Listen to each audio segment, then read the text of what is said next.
بسم اللہ الرحمن الرحیم۔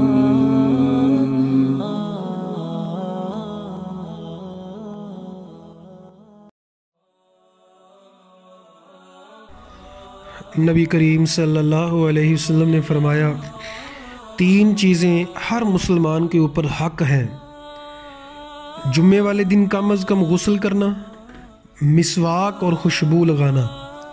مسواک کے بارے میں نبی کریم صلی اللہ علیہ وسلم نے فرمایا کہ اگر میں اپنی امت میں مشقت نہ سمجھتا تو میں اپنی امت کو ہر نماز کے وقت مسواک کرنے کا حکم دیتا، تو چونکہ نبی کریم صلی اللہ علیہ وسلم آسانیاں پیدا کرنے کے لیے ہیں تو مسواک کا ہر نماز کے وقت حکم نہیں دیا۔ جیسے وضو کرنا ضروری ہے نماز کے لیے، اسی طرح اگر آپ حکم فرما دیتے مسواک کرنا بھی ضروری ہوتا۔ ڈاکٹر حضرات اور حکیم حضرات کہتے ہیں کہ جتنا بھی ان بیماریاں ہیں وہ انسان کے پیٹ میں ہوتی ہیں، اور اگر انسان منہ کو صاف رکھ لیتا ہے تو پیٹ کی بیماریوں سے محفوظ رہتا ہے، اور اگر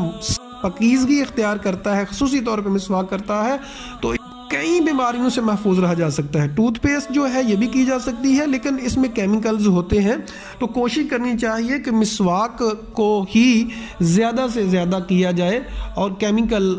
والی چیزیں جو ہیں، کیمیکل پاؤڈرز اور کیمیکل جو ٹوتھ پیسٹ ہیں، ان سے بچا جائے۔ مسواک کرنے کا فائدہ نبی کریم صلی اللہ علیہ وسلم نے دوسری جگہ پہ فرمایا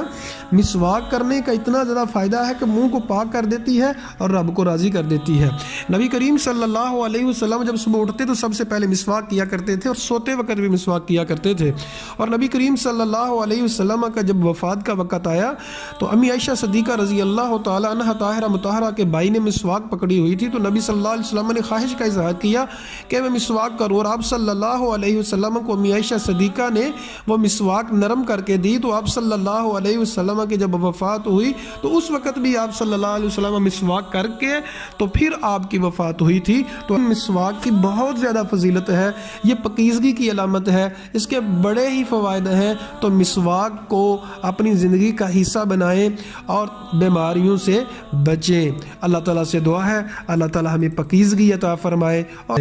آمین ثم آمین۔